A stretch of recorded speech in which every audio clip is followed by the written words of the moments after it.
Pernahkah kamu mendengar tawa anak kecil di tengah malam, padahal tidak ada siapapun di luar? Atau merasakan kehadiran tak terlihat yang seolah mengawasi setiap gerak-gerikmu di rumah sendiri? Siang itu, Ara masih seperti anak normal pada umumnya, penuh tawa dan energi. Tapi perlahan-lahan, tingkah lakunya mulai berubah. Bukan lagi kenakalan biasa, tapi sesuatu yang jauh lebih menyeramkan. Berbicara dengan makhluk tak terlihat, melakukan ritual aneh, hingga coretan darah di dinding kamar. Keluarganya mencoba menyelamatkannya dengan memanggil seorang dukun tua. Namun, apa yang mereka dapatkan bukanlah penyelamatan, melainkan awal dari sebuah teror yang tak akan pernah berakhir. Saksikan cerita horor penuh misteri ini, di mana setiap langkah kelam akan selalu meminta balasan. Simak cerita selengkapnya di Ada Horor. Awas jangan nonton sendirian. Siang itu, sinar matahari menyelinap lembut melalui jendela rumah sederhana di pinggiran desa. Terdengar tawarnya seorang anak kecil memecah keheningan, mengisi ruang-ruang dengan keceriaan yang seolah menular. Ara, gadis kecil berusia 7 tahun, memang dikenal di lingkungan sekitar sebagai anak yang penuh energi. Ia sering berlari-lari di halaman, menyanyikan lagu-lagu anak-anak sambil menari-nari tanpa beban. Namun, di balik gemerlap tawanya, ada sesuatu yang aneh. Beberapa tetangga mulai berbisik tentang betapa seringnya Ara terlihat tertawa sendiri di sudut halaman yang gelap, atau berbicara pelan-pelan dengan seseorang yang tak terlihat. Ia sering membawa bunga-bunga layu, dan menatanya dengan rapi di bawah pohon mangga tua, lalu duduk di sana berjam-jam, dengan pandangan kosong, namun seakan menyimak sesuatu yang hanya bisa ia dengar. Awalnya, kedua orang tuanya, Pak Imron dan Bu Rahmi, menganggap tingkah Ara hanyalah bagian dari imajinasi anak-anak. Namun seiring waktu, kekhawatiran mulai tumbuh. Ara kerap terbangun tengah malam, sambil tertawa atau menangis, seolah sedang diajak bermain dalam mimpi, yang tak pernah mau usai. Ia juga mulai suka menyakiti hewan kecil, mematahkan sayap capung, mengikat ekor kucing tetangga, atau mengubur boneka dalam tanah, sambil berbisik pelan dalam bahasa yang tak pernah diajarkan. Pak Imron mulai memandang anaknya dengan tatapan cemas. Bu Rahmi lebih sering mengurung diri di kamar, menangis diam-diam. Sesekali mereka bertanya pada diri sendiri, apakah ini masih bisa disebut kenakalan anak-anak? Lalu suatu malam, ketika hujan turun deras, dan petir menyambar dekat rumah mereka, Ara berdiri di tengah halaman, dengan gaun tidur basah kuyup. Ia menatap langit tanpa berkedip, lalu tertawa keras. Tawa yang tak lagi terdengar seperti milik anak kecil. Dan di balik kilatan petir yang membelah langit, Pak Surya bersumpah, melihat sesosok bayangan besar, berdiri di belakang putrinya. Dari sanalah semuanya mulai berubah, dan ketenangan yang semu, perlahan-lahan mulai runtuh. Setelah malam itu, suasana di rumah Pak Imron dan Bu Rahmi berubah drastis. Tak lagi ada tawa anak-anak yang ceria, hanya keheningan menyesakan yang merayap di setiap sudut rumah. Ara tidak lagi seperti dulu. Ia jarang bicara, dan bila membuka mulut, kata-kata yang keluar terdengar asing, berat, kadang bergumam, seperti doa yang dibalikan. Wajah polosnya menjadi pucat. Matanya sering memandang kosong ke sudut-sudut gelap ruangan, seolah melihat sesuatu yang tak mampu dilihat oleh mata manusia biasa. Bu Rahmi mulai sering menemukan anaknya berbicara sendiri di depan cermin, membisikkan sesuatu, sambil tersenyum aneh. Saat ditanya, Ara hanya menatap ibunya tanpa ekspresi, dan menjawab singkat, "Dia menyuruhku." Tak ada penjelasan, siapa dia, yang dimaksud.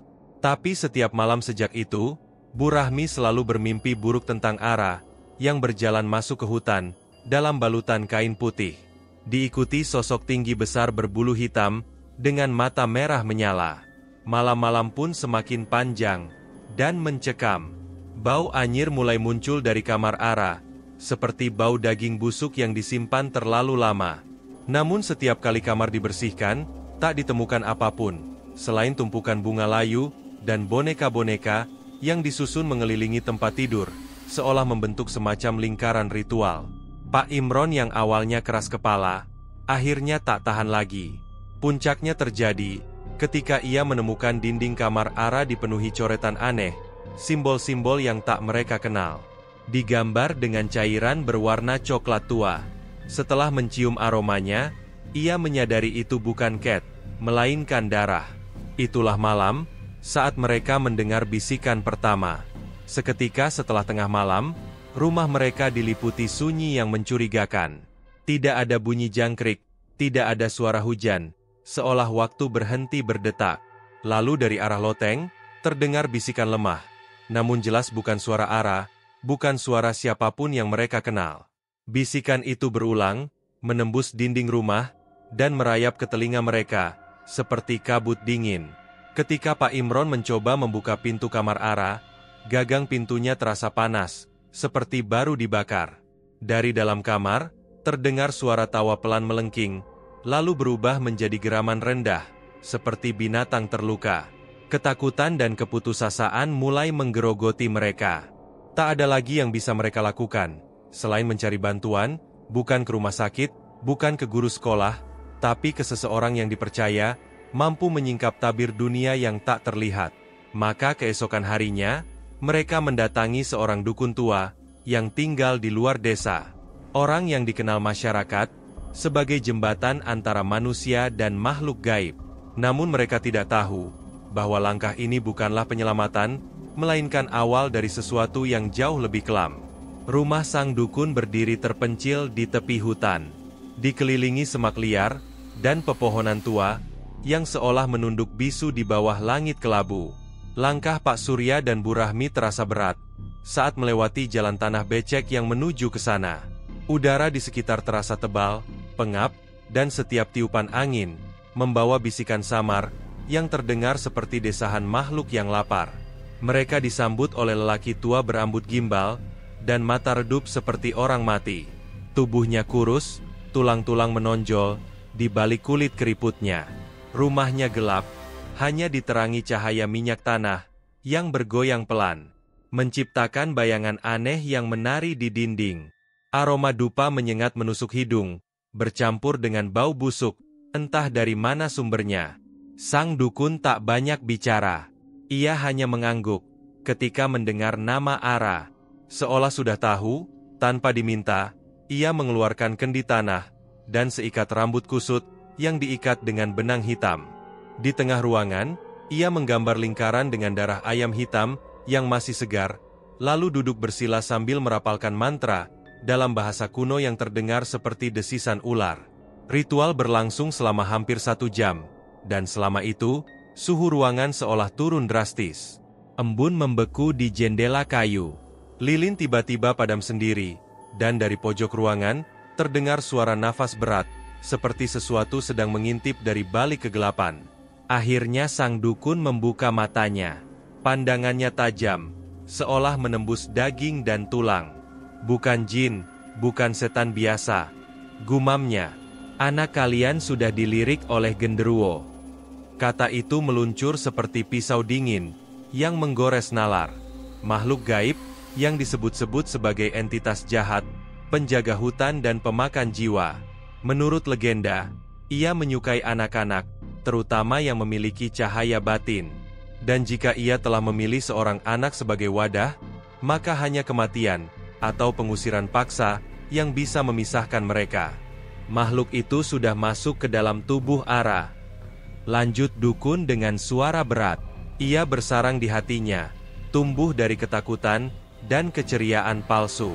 Ia membuat anak kalian tampak bermain, padahal itu hanya kulit luar.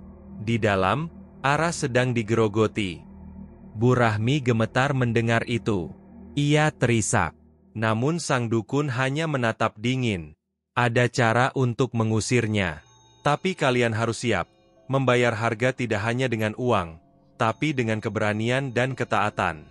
Karena ritual ini akan membuka gerbang, dan sekali gerbang itu terbuka, apapun bisa masuk.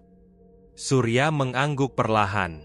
Mereka tak punya pilihan apapun, asal anak mereka bisa diselamatkan.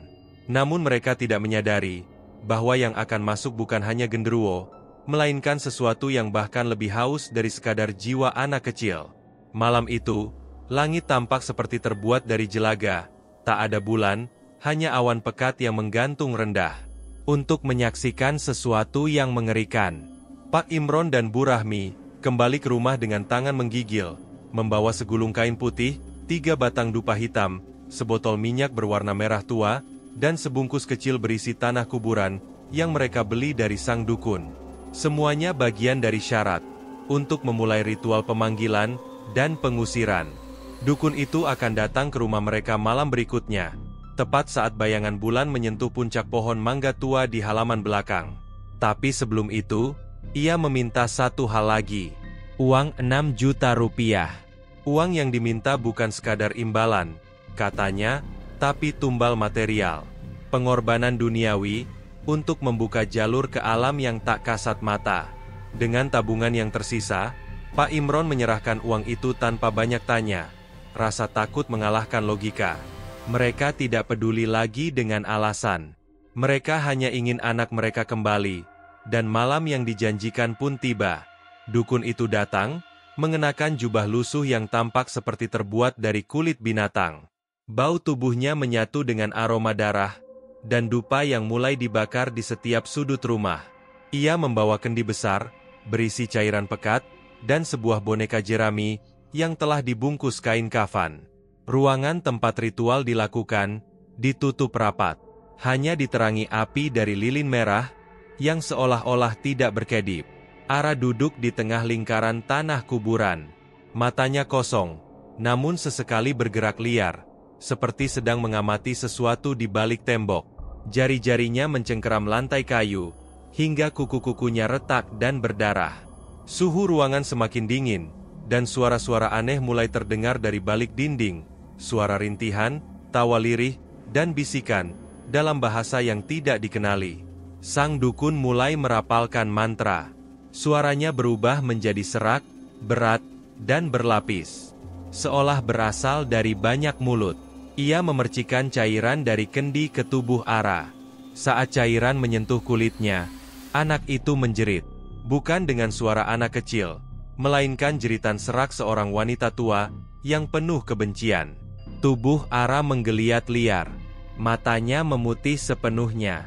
Dari mulutnya keluar cairan hitam kental, yang berbau busuk, membuat Bu Rahmi jatuh terduduk, dan muntah seketika. Lampu minyak berkedip liar, dan bayangan di dinding mulai bergerak sendiri. Meskipun tidak ada orang yang menciptakannya, tiba-tiba boneka jerami di tengah lingkaran terbakar sendiri. Api menyala tanpa suara, hanya mengeluarkan bau daging hangus. Dan dari tengah kobaran itu, terdengar suara berat, seperti erangan makhluk, yang baru saja dibangunkan dari tidur panjangnya. Ara mendongak, matanya terbuka lebar, kini menghitam sepenuhnya. Dan sebelum siapapun sempat bergerak, tubuh kecil itu terkulai lemas di lantai. Namun mereka tidak tahu, apa yang sebenarnya telah mereka panggil malam itu. Keheningan, setelah tubuh Ara terkulai, terasa bukan seperti jeda, tapi ancaman.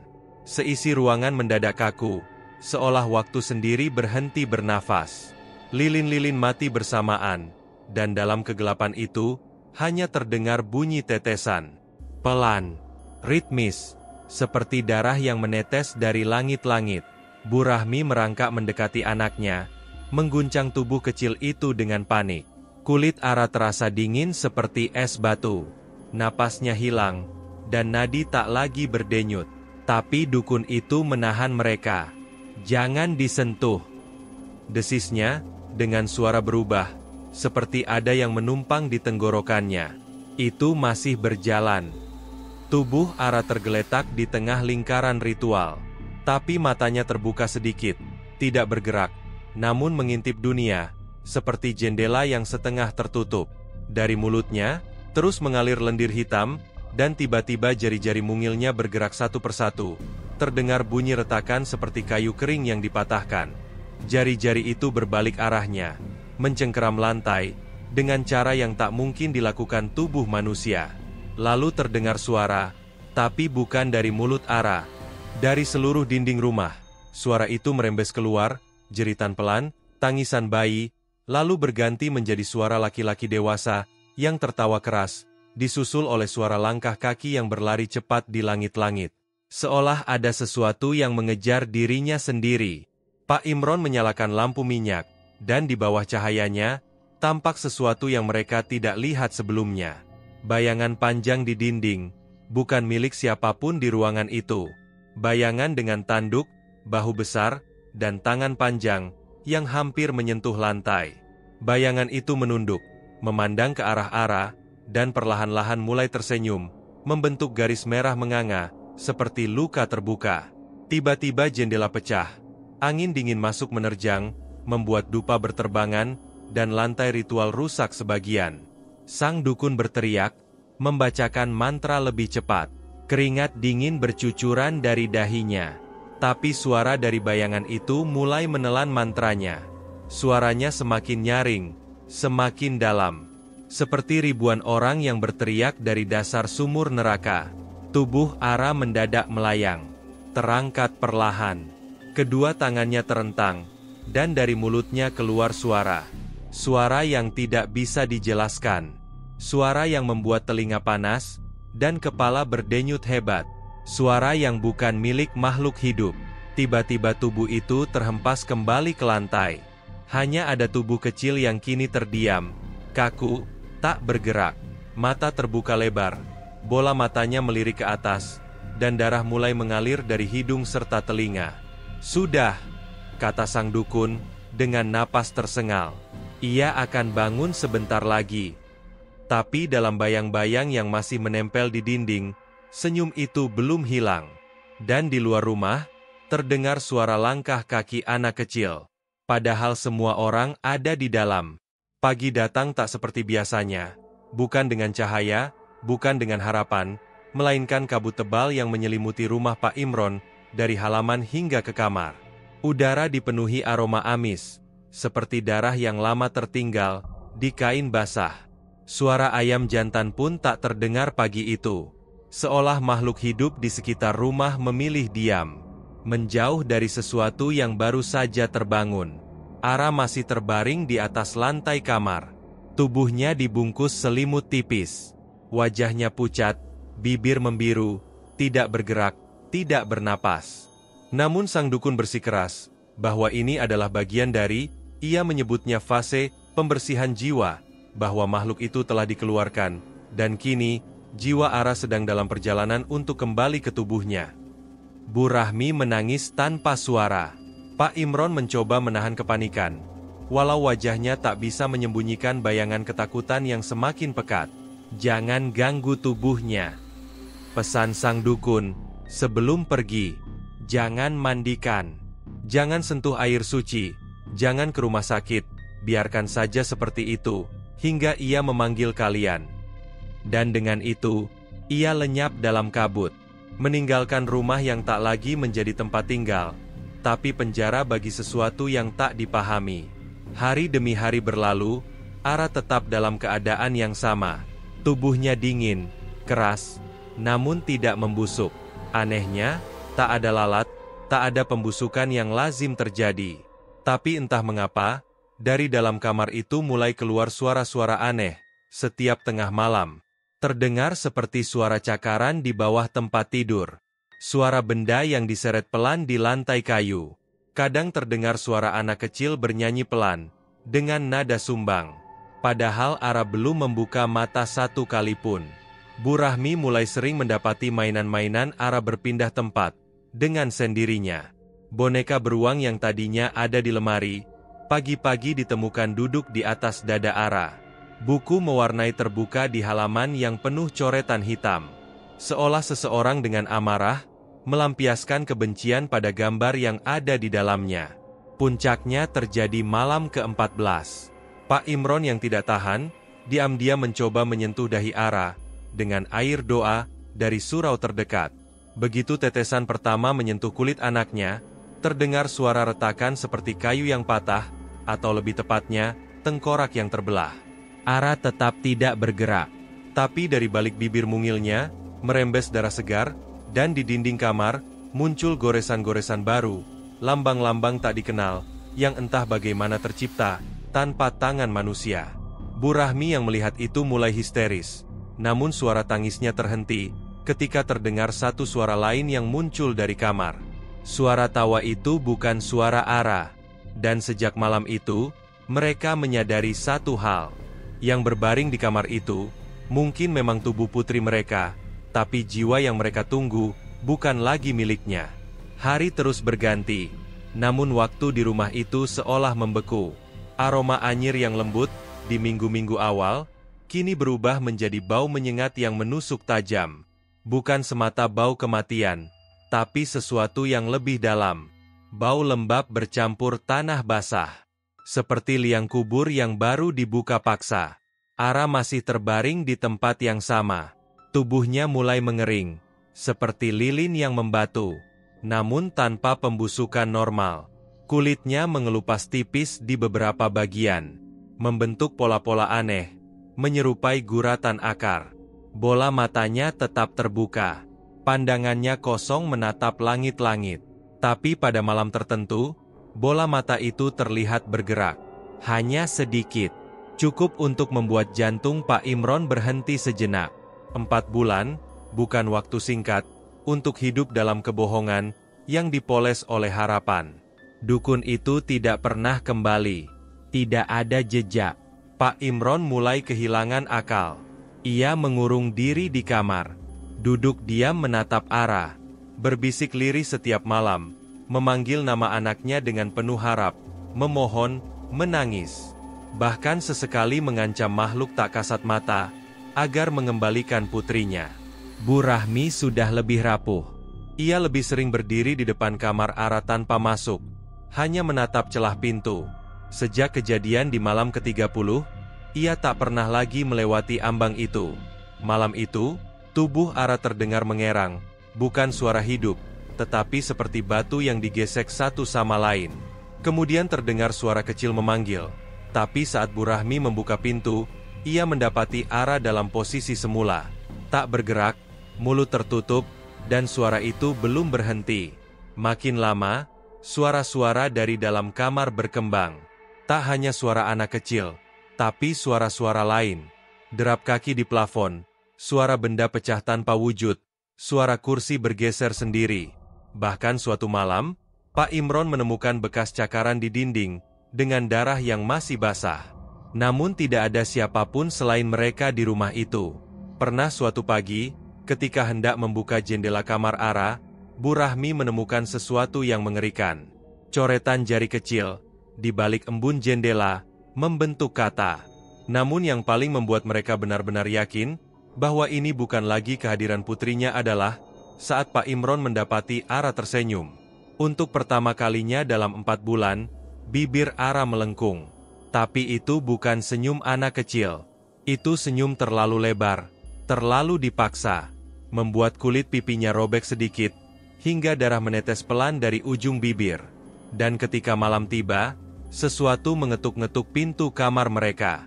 Ketukan kecil, seperti tangan anak kecil yang sudah tidak punya nadi. Mereka tidak pernah benar-benar siap menghadapi kenyataan itu. Bahwa Ara telah mati, bukan secara medis, bukan secara logis, tapi dalam cara yang lebih dingin, lebih kelam. Rumah itu menjadi kuburan sunyi, bukan hanya bagi jasad kecil yang terbujur diam di kamar, tapi juga bagi akal sehat kedua orang tuanya, yang perlahan tergerus oleh penyesalan dan rasa bersalah. Pada hari ke-128, tubuh Ara mulai membusuk. Bukan secara wajar, prosesnya terjadi seperti kilatan waktu yang dipercepat. Kulitnya menghitam dalam semalam, melepuh, dan menggumpal seperti lilin yang terkena api. Dagingnya menyusut cepat, menempel ketat pada tulang, meninggalkan sosok seperti mumi yang dibungkus kain kasur. Baunya berubah drastis, menjadi campuran amis, busuk, dan aroma terbakar, yang seolah tak berasal dari dunia ini. Pak Imron akhirnya menyerah. Ia menggali lubang kecil di belakang rumah, di bawah pohon mangga, tempat Ara dulu bermain. Tapi saat akan mengangkat tubuh itu, suara itu datang lagi. Kali ini berasal dari mulut yang telah menghitam, menganga dengan celah pecah di pipi. Tubuh itu tidak bergerak, tapi suara itu terus memanggil. Makin jelas, makin nyaring. Dinding kamar bergetar, dan semua lampu padam serentak. Dalam kegelapan, Bu Rahmi melihat sesuatu berdiri di sudut kamar. Tingginya sekitar 1 meter. Rambutnya panjang menyapu lantai. Namun wajahnya bukan wajah manusia. Wajah itu seperti topeng dari kulit, datar, tanpa mata. Hanya mulut besar yang terus tersenyum menyeringai. Wajah itu menempel di tubuh Ara. Makhluk itu melangkah pelan, tak bersuara, seperti bayangan yang menari di balik nyala api. Suara tawa anak kecil mulai terdengar lagi. Namun, kali ini bercampur dengan tangisan orang dewasa. Tiba-tiba jendela terbuka lebar oleh angin tak kasat mata, dan semua mainan Ara di lemari berjatuhan bersamaan. Seolah ada tangan tak terlihat yang membantingnya satu persatu. Pak Imron jatuh terduduk. Bu Rahmi berteriak. Namun jeritan mereka ditelan oleh suara terakhir yang menggema di seluruh rumah. Malam itu, tetangga menemukan rumah Pak Imron dalam kondisi terkunci dari dalam. Bau busuk menyengat, menguar hingga jalan depan. Saat didobrak, mereka menemukan tubuh Pak Imron tergantung di ruang tengah, dengan wajah membiru, dan Bu Rahmi tertelungkup di kamar Ara. Matanya terbuka lebar, menggenggam boneka tanpa kepala. Namun yang paling mengerikan adalah kondisi jasad Ara. Tak lagi di tempat tidur, tempatnya kosong, tapi di atas ranjang, tertulis dengan darah. Aku akan kembali bersama kalian. Dan sejak malam itu, rumah tersebut ditinggalkan.